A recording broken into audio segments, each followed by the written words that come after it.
I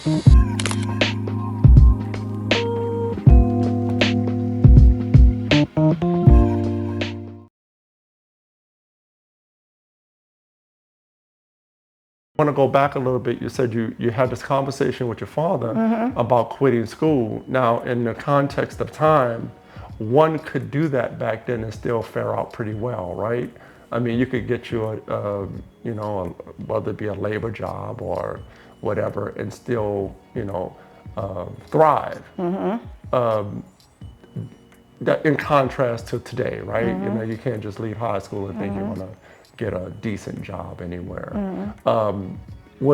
Did you think about that back then? I mean, I know you just wanted to be done with school for whatever the reason was, but you had no apprehension about still making your way.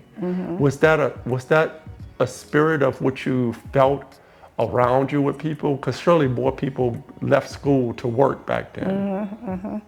Exactly. That's another misconception that you would hear about Black people in general. But Black people, a lot of the Black people that are adults were not educated at all. But they took care of their families. A couple of families had 9, 10 kids. But the father was always out there working and taking care of those families. And they would say, the media, whoever would say, Black families there's no father in the house. That was never true. All the families in my community, they had a dad, and they had a dad taking care of their wives and their children. So there was always some type of work that they found to do what they needed to do to take care of their families. So yes, I had seen that. I'd seen people take care of families who had no education at all. That's amazing. I'm so glad you said that, because again, we do have those stereotypes, and putting it in the context of time for someone who actually saw that and lived that is amazing. So now you're older teen, you're dating, you fall in love somewhere along the line there, right? I did. I fell in love with my husband. Well, my boyfriend at the time. After I got married, my husband and I moved to Santa Monica, California. His uncle owned some apartments there, and his uncle allowed us to rent an apartment from him on 4th and Pico, right down the street from the ocean, Pacific Ocean. So that property is worth a lot of money now. I can imagine. So how long, did you have many boyfriends in high school? No, not really. I had boyfriends, but I can't say many. But okay, yeah. Well, I didn't mean it like that, but nothing memorable except for my husband. Okay, and how long did you and your husband date while you were? Probably during my senior year in high school. Okay, in your senior year, and then you decided, let's seal the deal on this, right? Yeah. Okay, okay. And did you have plans prior to marriage about where you were going to live and what you were going to do, or did you guys just, work it out as you went along? Yeah, we did that. We had no plans. Young, dumb. You just knew you wanted to be together. Yeah, exactly. Okay. Exactly. No real plans. No planning anything. Okay. And our parents were supportive, so they helped us get to where we needed to be. Okay. And so we knew we both had to work to live. So he was working at Bullock's department store. Doesn't exist anymore. Bullock's. Yeah, I remember Bullock's. Yeah. And that's a California store. Yeah. And then I worked. I eventually got a job at General Telephone Company in Santa Monica. Man, the telephone company back in the day used to hire a lot of the sisters, because they did. The telephone company was one of the major. It sure was. It was a lot of us that were working there, even in Santa Monica. They hired Black women back then. Oh, that's amazing. Yeah. Now we're talking early to mid 60s now, right? Yes. Okay. Now there's a lot going on in the country. We have the civil rights movement is in full swing. Dr. King is doing this thing across the country, and other civil rights leaders. Also, you have the the early rumblings of the Black Panther Party, which was very prominent in your area that you grew up in. How did you see things back then? And not that you had to be involved in it or not, but just as a Black person and being conscious of these things around you, how did it affect you, if at all? Well, again, it affects you because you see it and you hear it going on, and it always involves Black people. And so because I am Black, it affects me. It affected me. When Martin Luther King was killed during that time, you know, and then the Vietnam War was going on at the same time, and a lot of Black kids didn't come home. So there was a lot going on, and it didn't. I remember the Bay of Pigs. That was happening during that time as well. So, because I didn't want my husband to go to work that day, I said, "Don't go to work. We might get bombed." But, so the Bay of Pigs, just for the people that are listening, was the Cuban crisis. The with big Kennedy. standoff with Fidel Castro and Kennedy. And you and your husband are just getting your footing in the world and things like that. How old were you when you had, how long in your marriage before you had your first child? We had Lance, who you saw, he was 2 years, I think, later. I was 21 when he was born. Okay. So, and I was 18 when we got married, so a few years. Okay, all right. Yeah. So you didn't go jump right in there. You kind of waited a little while. Okay. Yeah. Now, you had a total of 3 children at the. No, we had 2.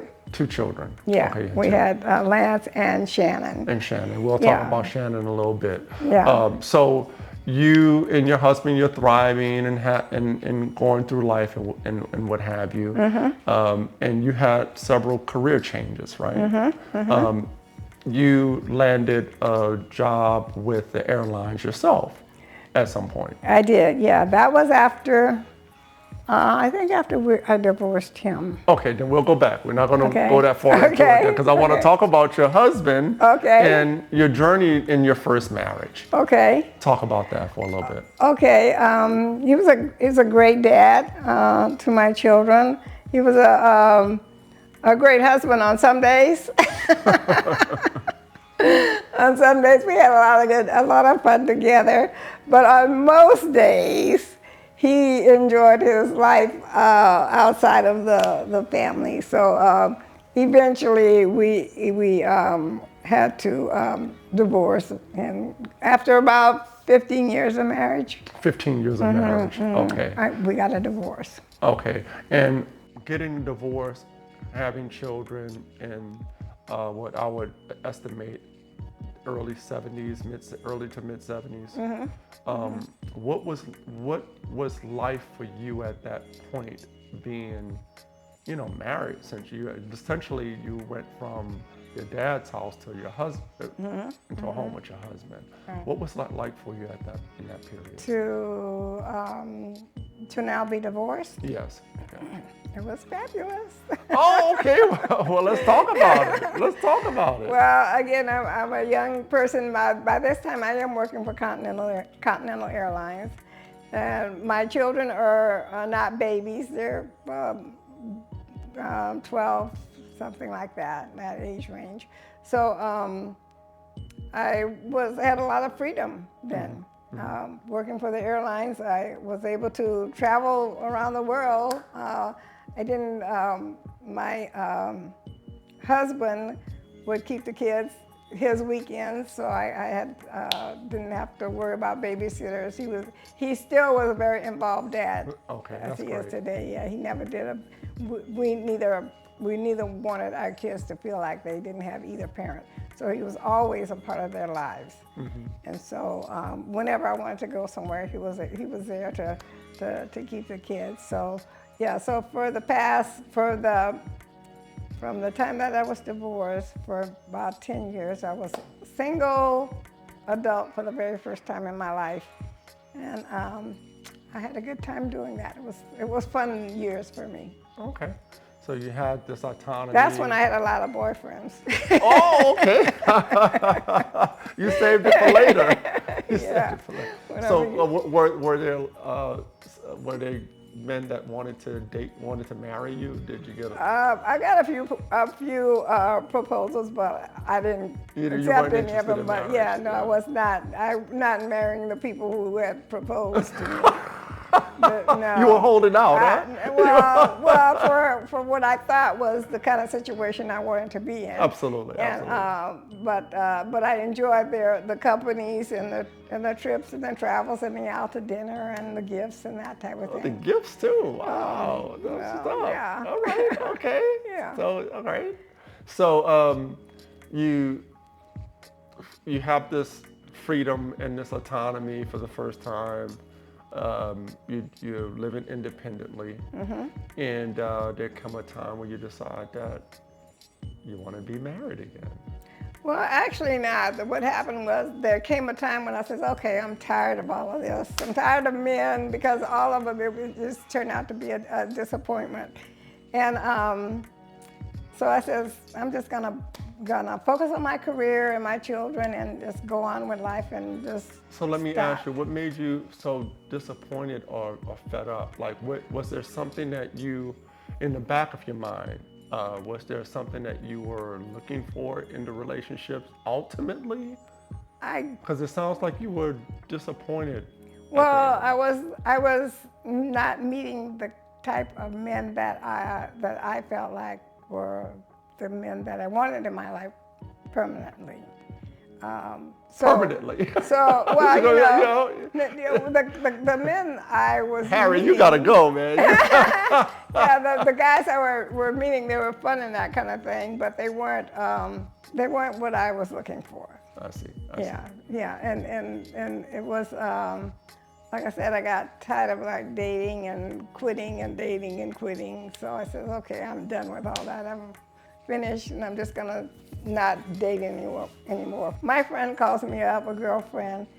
She says she wants me to meet this guy, and this is like again, this is like 19 years after I'm divorced. Yes.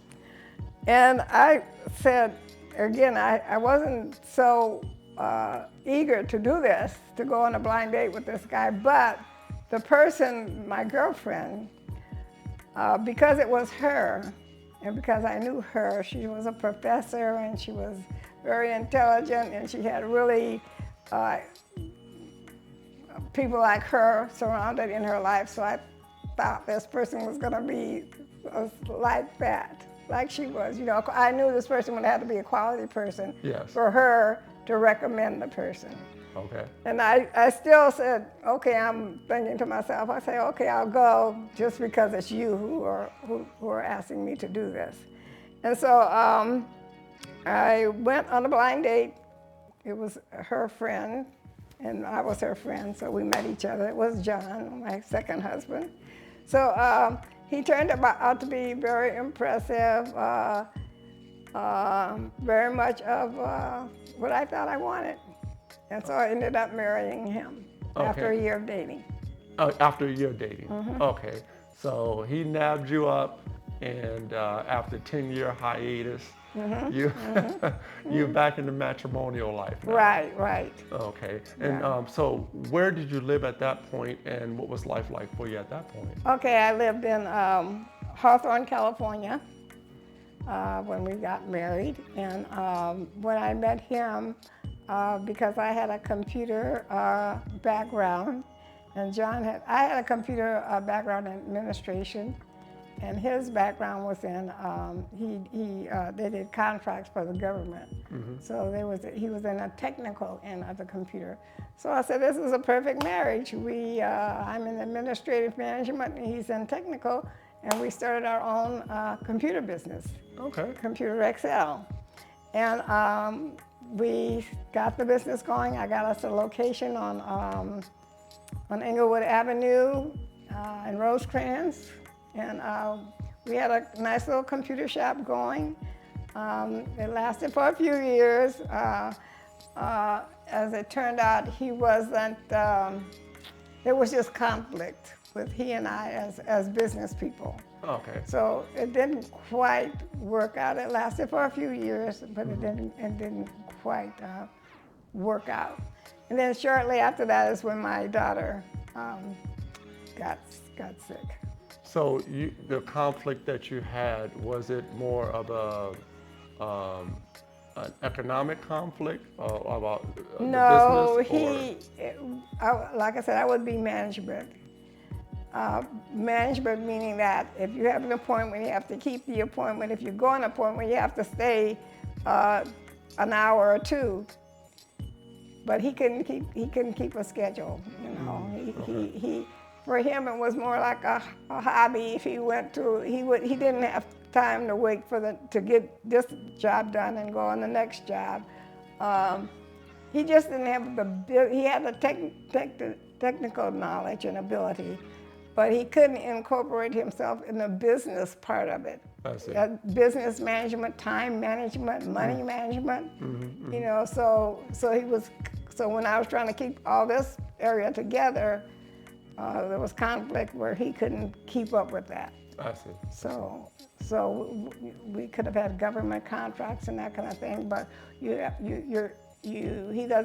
wasn't able to commit to those type of things, to that type of timing, and so of course you don't get it if you can't fulfill the contract. Understandable. Yes. So. Okay, so that eventually dissolved, and I know it can be very trying with a spouse in the business, right? Yeah. I mean, It actually didn't. He continued on with the business, but he did it his way. And to him it's his business, but to me it's more like he runs it as if it's a hobby. Yeah. So he doesn't.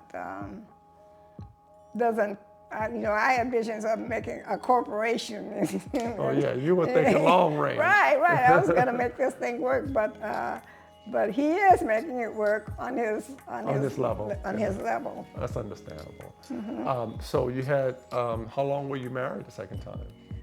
We were married 29 years. We almost made it to 30. Yeah, 29 years. 29 years, but after 29 years, it was good. We traveled together, we did things together, but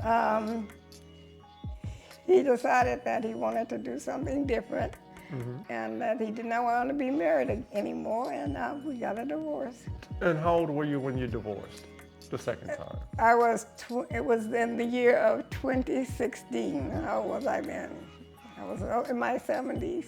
Wow. Okay. Yeah, it was not that long ago, 6 years ago. 6 years ago. As recent as 6 years ago. Yeah, 2016. How long? 2016. Whatever Well, that that is. would be 8 years. Yeah, kind of recent. It's kind of recent. Yeah. So you're back to what you were doing back in the 70s now, right? You know, you're just trying to, you know.